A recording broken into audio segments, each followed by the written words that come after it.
فمن أظلم ممن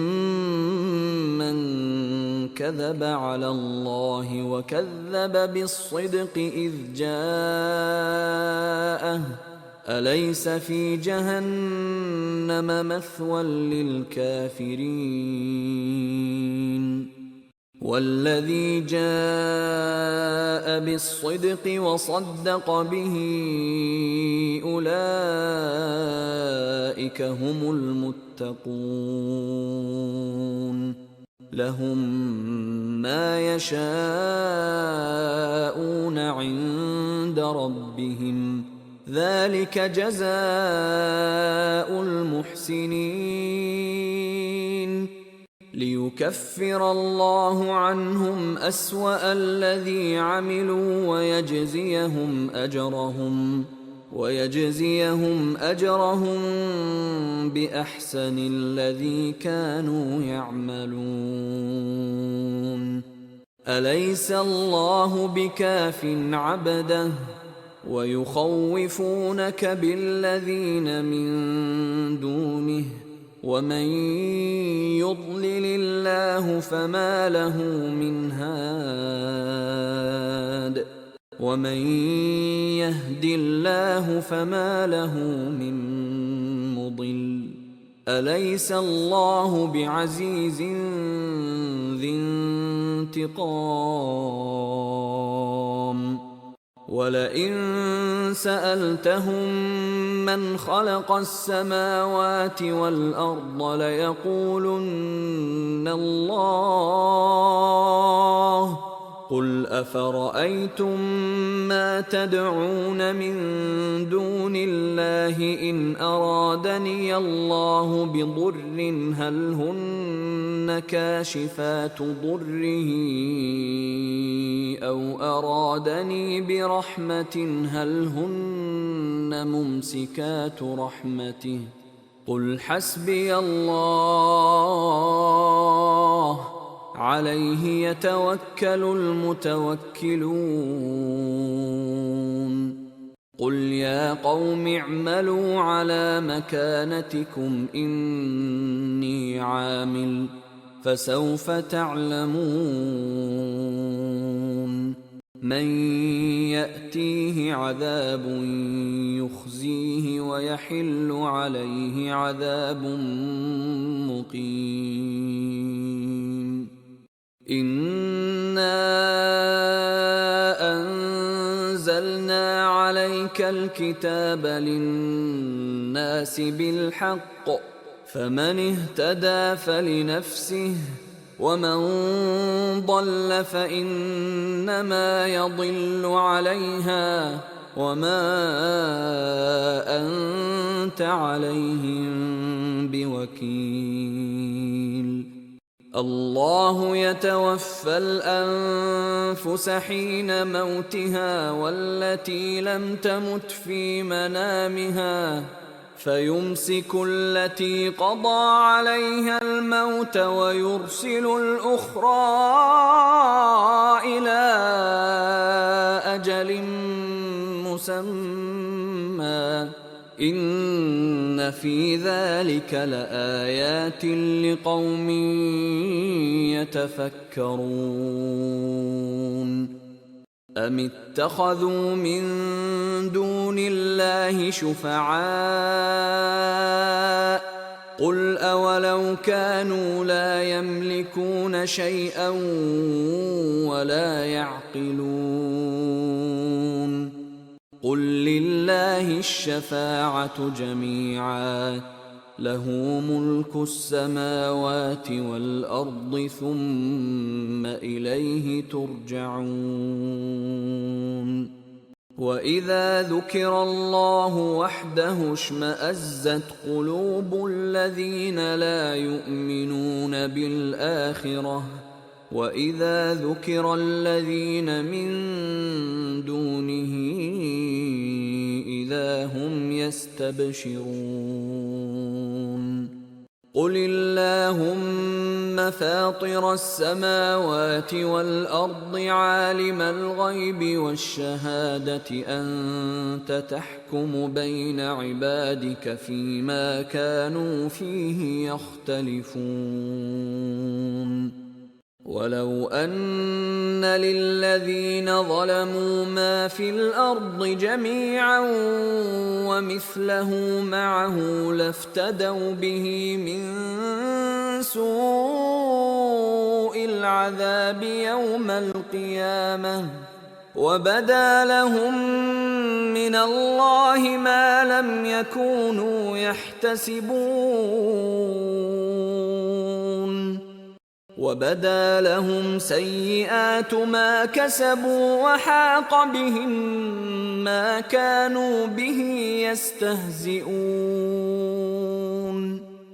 فإذا مس الإنسان ضر دعانا ثم إذا خولناه نعمة منا قال إنما أوتيته على علم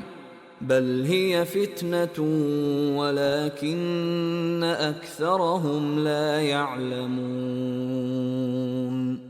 قد قالها الذين من قبلهم فما أغنى عنهم ما كانوا يكسبون فأصابهم سيئات ما كسبوا والذين ظلموا من هؤلاء سيصيبهم سيئات ما كسبوا وما هم بمعجزين أولم يعلموا أن الله يبسط الرزق لمن يشاء ويقدر إن في ذلك لآيات لقوم يؤمنون قل يا عبادي الذين أسرفوا على أنفسهم لا تقنطوا من رحمة الله إن الله يغفر الذنوب جميعا إنه هو الغفور الرحيم وأنيبوا إلى ربكم وأسلموا له من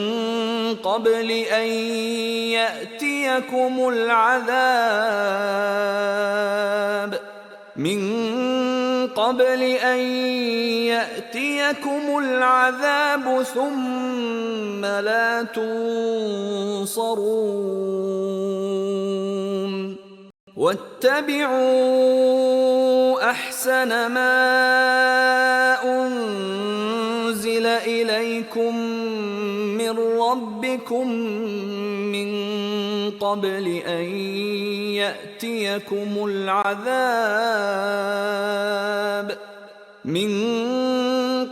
أن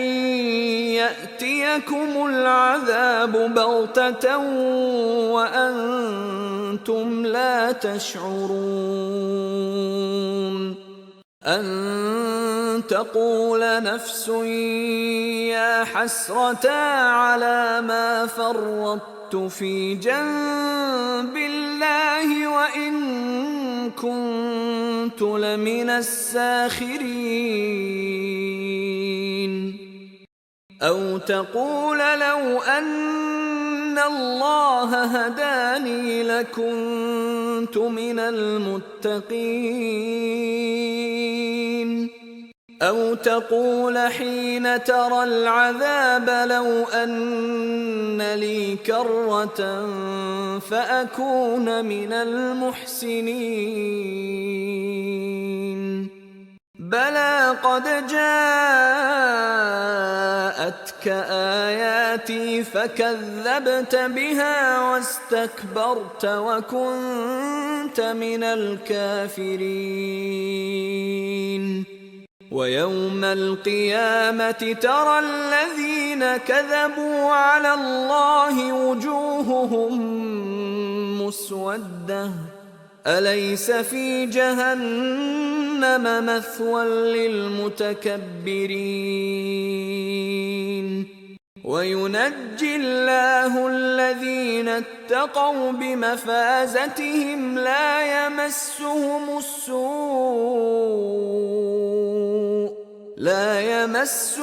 السوء ولا هم يحزنون الله خالق كل شيء وهو على كل شيء وكيل له مقاليد السماوات والأرض والذين كفروا بآيات الله أولئك هم الخاسرون قل أفغير الله تأمروني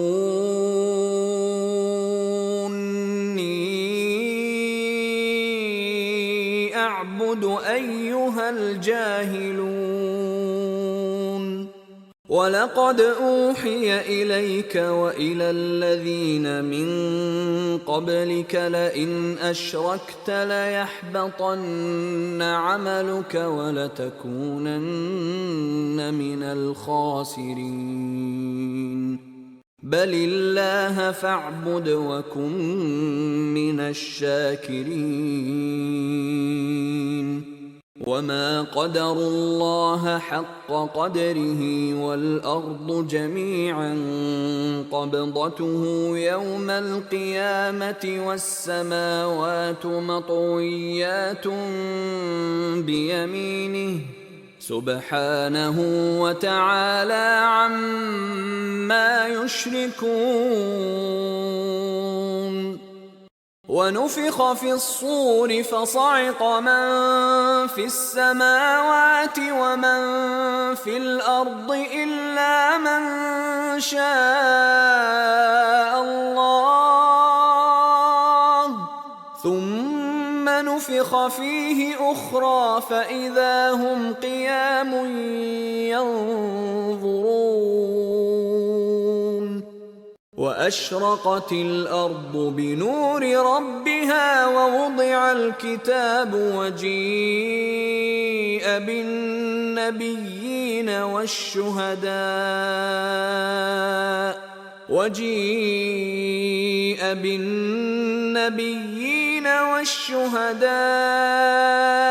وقضي بينهم بالحق وهم لا يظلمون ووفيت كل نفس ما عملت وهو أعلم بما يفعلون وسيق الذين كفروا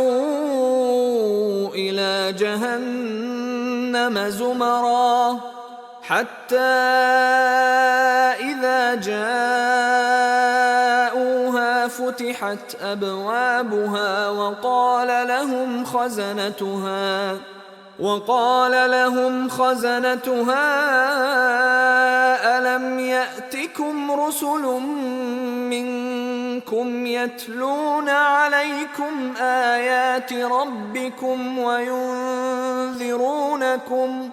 وينذرونكم لقاء يومكم هذا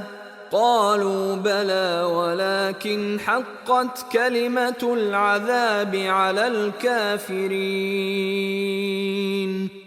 قيل ادخلوا أبواب جهنم خالدين فيها فبئس مثوى المتكبرين وسيق الذين اتقوا ربهم إلى الجنة زمرا حتى إذا جاءوها وفتحت ففتحت أبوابها وقال لهم خزنتها سلام عليكم طبتم فادخلوها خالدين وقالوا الحمد لله الذي صدقنا وعده وأورثنا الأرض نتبوأ من الجنة حيث نشاء فنعم أجر العاملين وترى الملائكة حافين من حول العرش يسبحون بحمد ربهم وقضي بينهم بالحق وقيل الحمد لله رب العالمين. بسم الله الرحمن الرحيم. حميم. تنزيل الكتاب من الله العزيز العليم. غافر الذنب وقابل التوب شديد العقاب ذي الطول لا إله إلا هو إليه المصير. ما يجادل في آيات الله إلا الذين كفروا فلا يغررك تقلبهم في البلاد. كذبت قبلهم قوم نوح والأحزاب من بعدهم وهمت كل أمة برسولهم ليأخذوه وجادلوا بالباطل ليدحضوا به الحق فأخذتهم فكيف كان عقاب.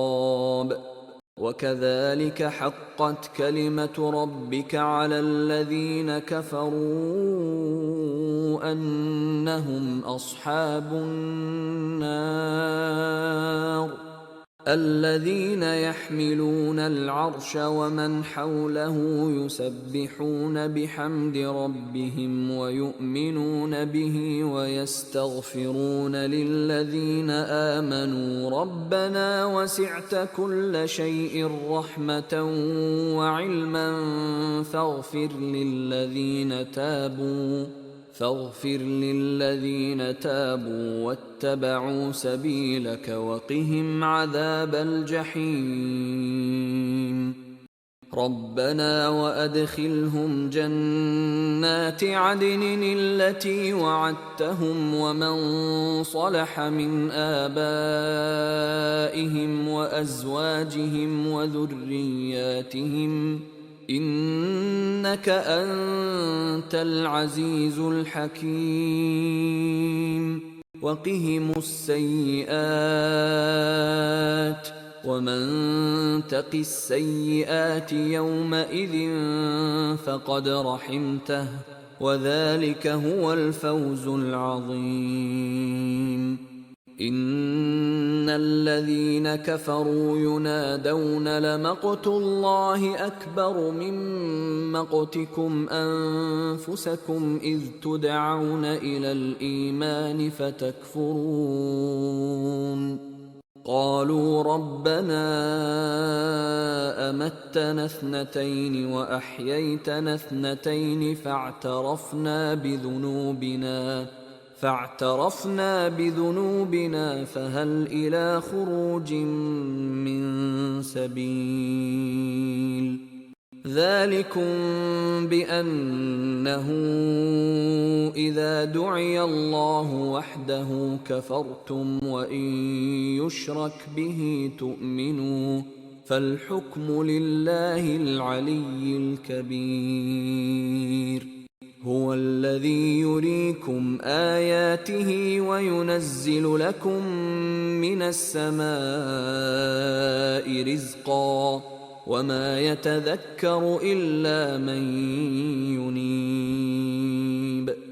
فادعوا الله مخلصين له الدين ولو كره الكافرون رفيع الدرجات ذو العرش يلقي الروح من أمره على من يشاء من عباده لينذر يوم التلاق يوم هم بارزون لا يخفى على الله منهم شيء لمن الملك اليوم لله الواحد القهار اليوم تجزى كل نفس بما كسبت لا ظلم اليوم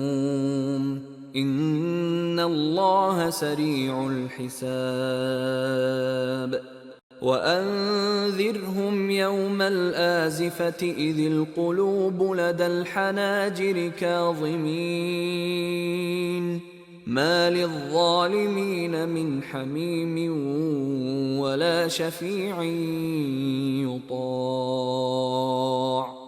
يعلم خائنة الأعين وما تخفي الصدور والله يقضي بالحق والذين يدعون من دونه لا يقضون بشيء إن الله هو السميع البصير أولم يسيروا في الأرض فينظروا كيف كان عاقبة الذين كانوا من قبلهم كانوا هم أشد منهم قوة وآثارا في الأرض فأخذهم الله بذنوبهم وما كان لهم من الله من واق ذلك بأنهم كانت تأتيهم رسلهم بالبينات فكفروا فأخذهم الله إنه قوي شديد العقاب ولقد أرسلنا موسى بآياتنا وسلطان مبين إلى فرعون وهامان وقارون فقالوا ساحر كذاب فلما جاءهم بالحق من عندنا قالوا اقتلوا أبناء الذين آمنوا معه واستحيوا نساءهم وما كيد الكافرين إلا في ضلال وقال فرعون ذروني أقتل موسى وليدع ربه إني أخاف أن يبدل دينكم أو أن يظهر في الأرض الفساد وقال موسى إني عذت بربي وربكم من كل متكبر لا يؤمن بيوم الحساب وقال رجل مؤمن من آل فرعون يكتم إيمانه أتقتلون رجلا أن يقول ربي الله وقد جاءكم بالبينات من ربكم وإن يك كاذبا فعليه كذبه وإن يك صادقا يصبكم بعض الذي يعدكم إن الله لا يهدي من هو مسرف كذاب يا قوم لكم الملك اليوم ظاهرين في الأرض فمن ينصرنا من بأس الله إن جاءنا فرعون ما أريكم إلا ما أرى وما أهديكم إلا سبيل الرشاد وقال الذي آمن يا قوم إني أخاف عليكم مثل يوم الأحزاب مثل دأب قوم نوح وعاد وثمود والذين من بعدهم وما الله يريد ظلما للعباد ويا قوم إني أخاف عليكم يوم التناد يوم تولون مدبرين ما لكم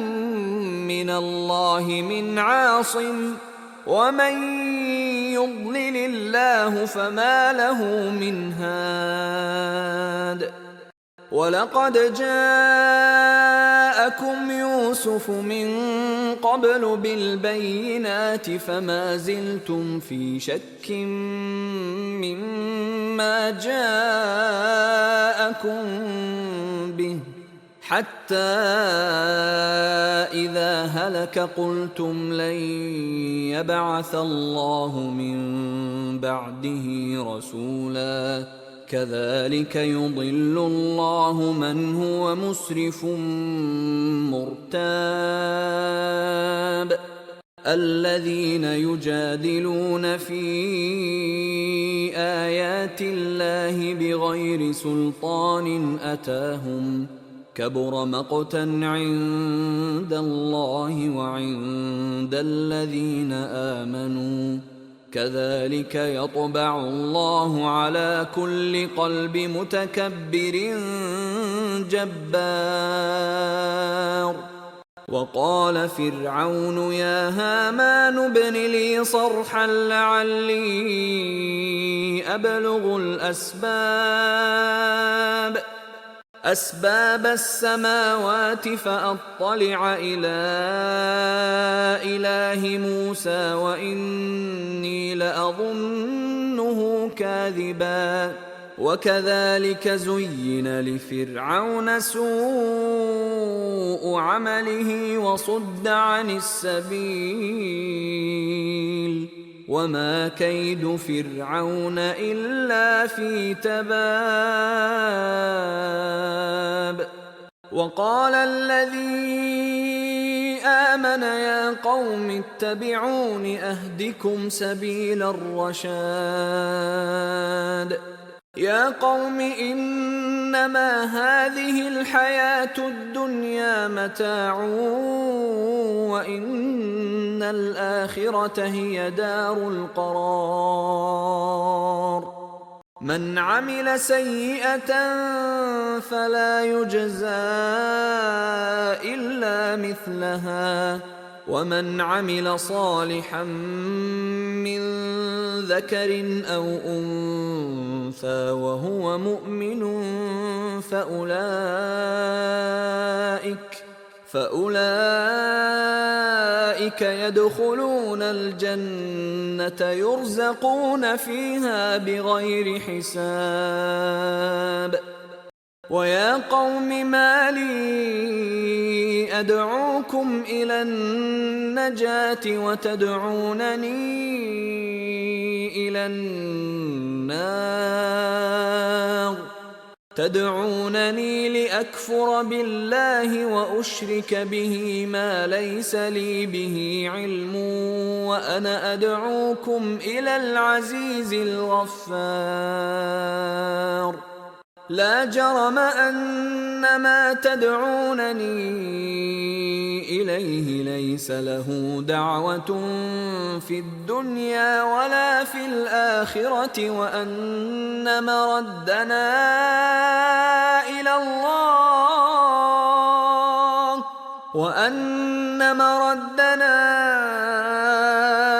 الله وأن المسرفين هم أصحاب النار فستذكرون ما أقول لكم وأفوض أمري إلى الله إن الله بصير بالعباد. فوقاه الله سيئات ما مكروا وحاق بآل فرعون سوء العذاب. النار يعرضون عليها غدوا وعشيا ويوم تقوم الساعة أدخلوا آل فرعون أشد العذاب. وإذ يتحاجون في النار فيقول الضعفاء للذين استكبروا إنا كنا لكم تبعا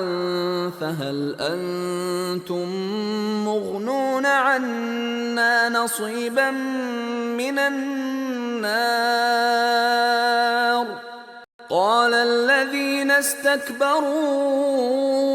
إنا كل فيها إن الله قد حكم بين العباد. وقال الذين في النار لخزنة جهنم ادعوا ربكم يخفف عنا يوما من العذاب. قالوا أولم تك تأتيكم رسلكم بالبينات قالوا بلى قالوا فادعوا وما دعاء الكافرين إلا في ضلال. إنا لننصر رسلنا والذين آمنوا في الحياة الدنيا ويوم يقوم الأشهاد يوم لا ينفع الظالمين معذرتهم ولهم اللعنة ولهم سوء الدار. ولقد آتينا موسى الهدى وأورثنا بني إسرائيل الكتاب هدى وذكرى لأولي الألباب. فاصبر إن وعد الله حق واستغفر لذنبك وسبح بحمد ربك بالعشي والإبكار. إن الذين يجادلون في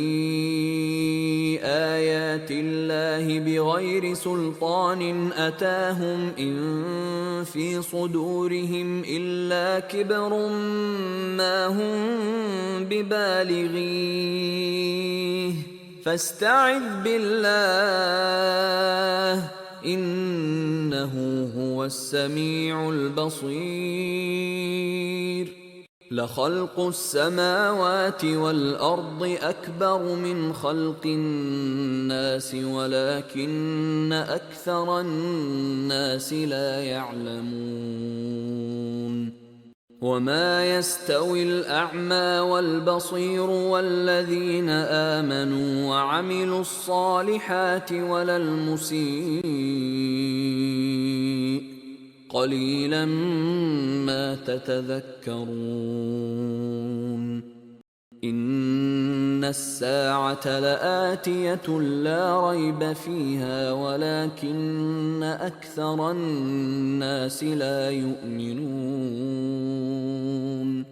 وقال ربكم ادعوني أستجب لكم إن الذين يستكبرون عن عبادتي سيدخلون جهنم داخرين. الله الذي جعل لكم الليل لتسكنوا فيه والنهار مبصرا إن الله لذو فضل على الناس ولكن أكثر الناس لا يشكرون ذلكم الله ربكم خالق كل شيء لا إله إلا هو فأنى تؤفكون كذلك يؤفك الذين كانوا بآيات الله يجحدون الله الذي جعل لكم الأرض قرارا والسماء بناء وصوركم فأحسن صوركم ورزقكم من الطيبات ذلكم الله ربكم فتبارك الله رب العالمين هو الحي لا إله إلا هو فادعوه مخلصين له الدين الحمد لله رب العالمين قل إني نهيت أن أعبد الذين تدعون من دون الله لما جاءني البينات من ربي وأمرت أن أسلم لرب العالمين هو الذي خلقكم من تراب ثم من نطفة ثم من علقة ثم يخرجكم طفلا ثم لتبلغوا أشدكم ثم لتكونوا شيوخا ومنكم من يتوفى من قبل ولتبلغوا أجلا مسمى ولعلكم تعقلون هو الذي يحيي ويميت فإذا قضى أمرا فإنما يقول له كن فيكون ألم تر إلى الذين يجادلون في آيات الله أنى يصرفون الذين كذبوا بالكتاب وبما أرسلنا به رسلنا فسوف يعلمون إذ الأغلال في أعناقهم والسلاسل يسحبون في الحميم ثم في النار يسجرون ثم قيل لهم أين ما كنتم تشركون من دون الله قالوا ضلوا عنا بل لم نكن ندعو من قبل شيئا كذلك يضل الله الكافرين ذلكم بما كنتم تفرحون في الأرض بغير الحق وبما كنتم تمرحون ادخلوا أبواب جهنم خالدين فيها فبئس مثوى المتكبرين فاصبر إن وعد الله حق فإما نرينك بعض الذي نعدهم أو نتوفينك فإلينا يرجعون ولقد أرسلنا رسلا من قبلك منهم من قصصنا عليك ومنهم من لم نقصص عليك وما كان لرسول أن يأتي بآية إلا بإذن الله فإذا جاء أمر الله قضي بالحق وخسر هنالك المبطلون الله الذي جعل لكم الأنعام لتركبوا منها ومنها تأكلون ولكم فيها منافع ولتبلغوا عليها حاجة في صدوركم وعليها وعلى الفلك تحملون ويريكم آياته فأي آيات الله تنكرون أفلم يسيروا في الأرض فينظروا كيف كان عاقبة الذين من قبلهم كانوا أكثر منهم وأشد قوة وآثارا في الأرض فما أغنى عنهم ما كانوا يكسبون فلما جاءتهم رسلهم بالبينات فرحوا بما عندهم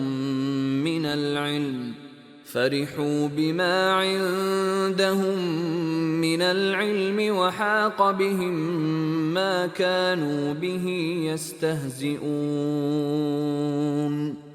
فلما رأوا بأسنا قالوا آمنا بالله وحده وكفرنا بما كنا به مشركين فلم يك ينفعهم إيمانهم لما رأوا بأسنا سنة الله التي قد خلت في عباده وخسر هنالك الكافرون بسم الله الرحمن الرحيم حميم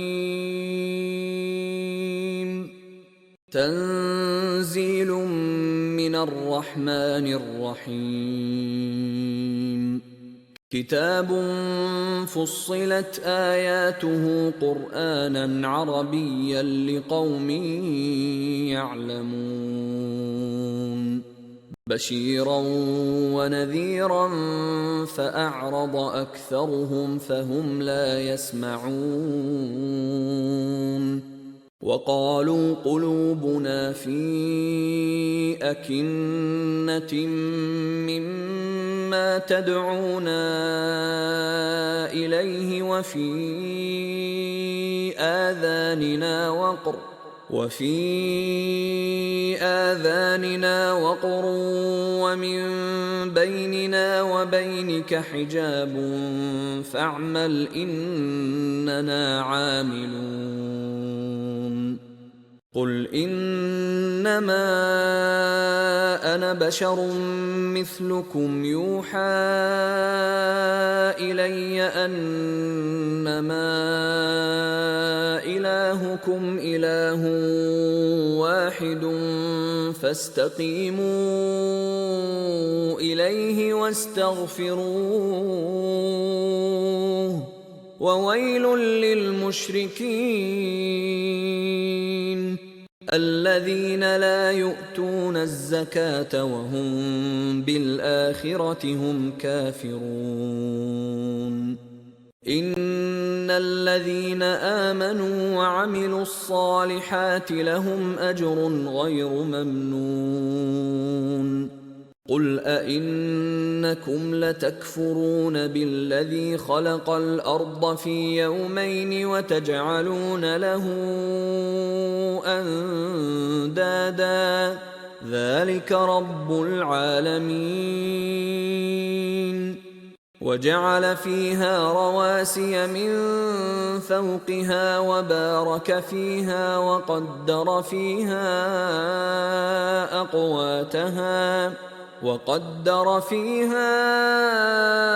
أقواتها في 4 أيام سواء للسائلين ثم استوى إلى السماء وهي دخان فقال لها وللأرض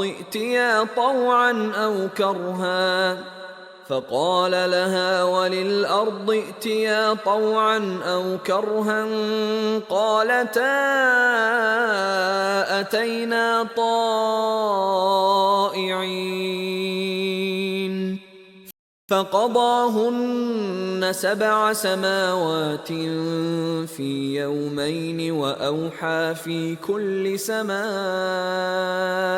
أمرها وزينا السماء الدنيا بمصابيح وحفظا ذلك تقدير العزيز العليم فإن أعرضوا فقل أنذرتكم صاعقة مثل صاعقة عاد وثمود إذ جاءتهم الرسل من بين أيديهم ومن خلفهم ألا تعبدوا إلا الله قالوا لو شاء ربنا لأنزل ملائكة فإنا بما أرسلتم به كافرون فأما عاد فاستكبروا في الأرض بغير الحق وقالوا من أشد منا قوة أولم يروا أن الله الذي خلقهم هو أشد منهم قوة وكانوا بآياتنا يجحدون فأرسلنا عليهم ريحا صرصرا في أيام نحسات لنذيقهم عذاب الخزي في الحياة الدنيا ولعذاب الآخرة أخزى وهم لا ينصرون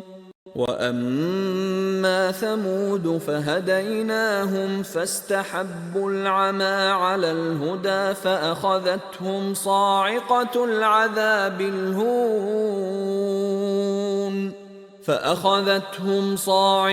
العذاب الهون بما كانوا يكسبون ونجينا الذين آمنوا وكانوا يتقون ويوم يحشر أعداء الله إلى النار فهم يوزعون حتى إذا ما جاءوها شهد عليهم سمعهم وأبصارهم وجلودهم بما كانوا يعملون وقالوا لجلودهم لم شهدتم علينا قالوا أنطقنا الله الذي أنطق كل شيء وهو خلقكم أول مرة وإليه ترجعون وما كنتم تستترون أن يشهد عليكم سمعكم ولا أبصاركم ولا جلودكم ولكن ظننتم أن الله لا يعلم كثيرا بما تعملون وذلكم ظنكم الذي ظننتم بربكم أرداكم فأصبحتم من الخاسرين فإن يصبروا فالنار مثوى لهم وإن يستعتبوا فما هم من المعتبين وقيضنا لهم قرناء فزينوا لهم ما بين أيديهم وما خلفهم وحق عليهم القول في قد خلت من قبلهم من الجن والإنس إنهم كانوا خاسرين وقال الذين كفروا لا تسمعوا لهذا القرآن والغوا فيه لعلكم تغلبون فلنذيقن الذين كفروا عذابا شديدا ولنجزينهم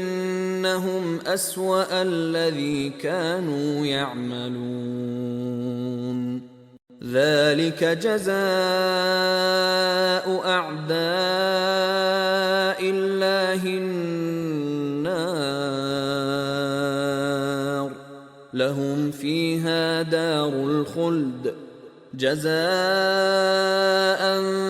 بما كانوا بآياتنا يجحدون وقال الذين كفروا ربنا أرنا الذين أضلانا من الجن والإنس نجعلهما تحت أقدامنا ليكونا من الأسفلين إن الذين قالوا ربنا الله ثم استقاموا تتنزل عليهم الملائكة ألا تخافوا ولا تحزنوا وأبشروا بالجنة التي كنتم توعدون نحن أولياؤكم في الحياة الدنيا وفي الآخرة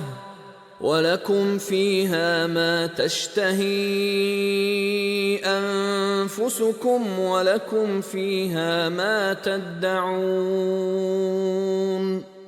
نزلا من غفور رحيم ومن أحسن قولا ممن دعا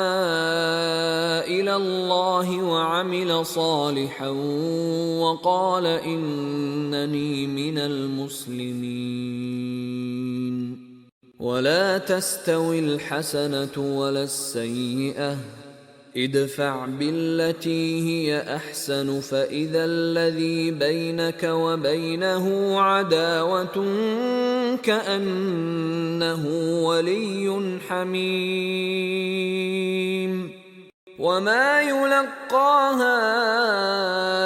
إلا الذين صبروا وما يلقاها إلا ذو حظ عظيم وإما ينزغنك من الشيطان نزغ فاستعذ بالله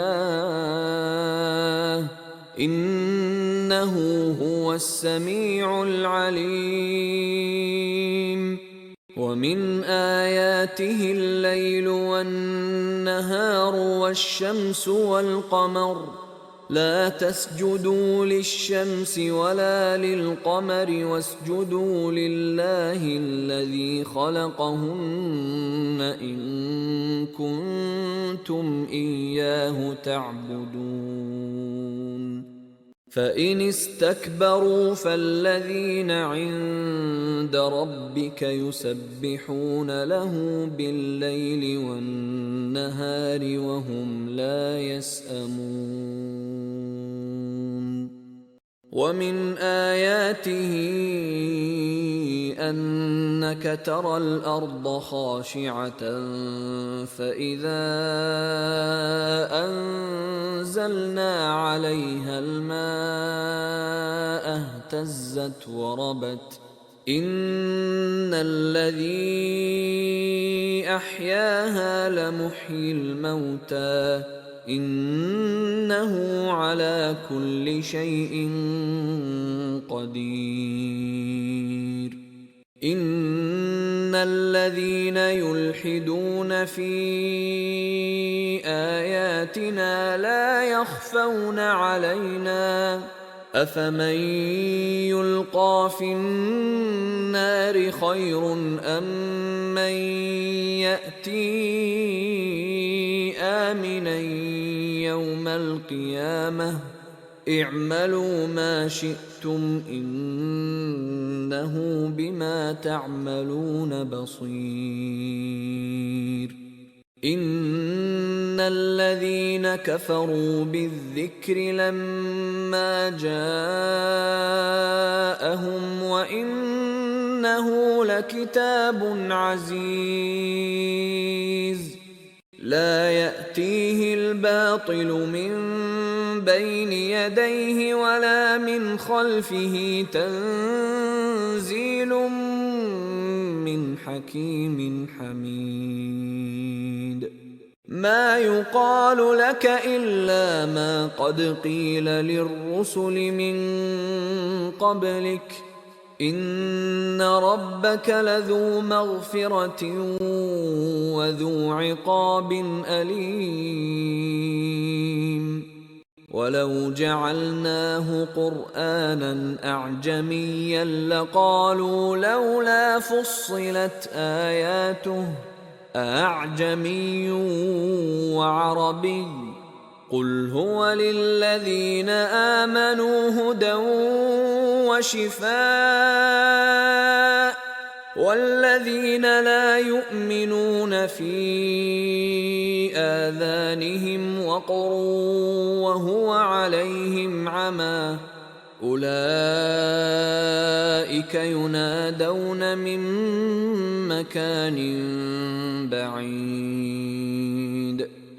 ولقد آتينا موسى الكتاب فاختلف فيه ولولا كلمة سبقت من ربك لقضي بينهم وإنهم لفي شك منه مريب من عمل صالحا فلنفسه ومن أساء فعليها وما ربك بظلام للعبيد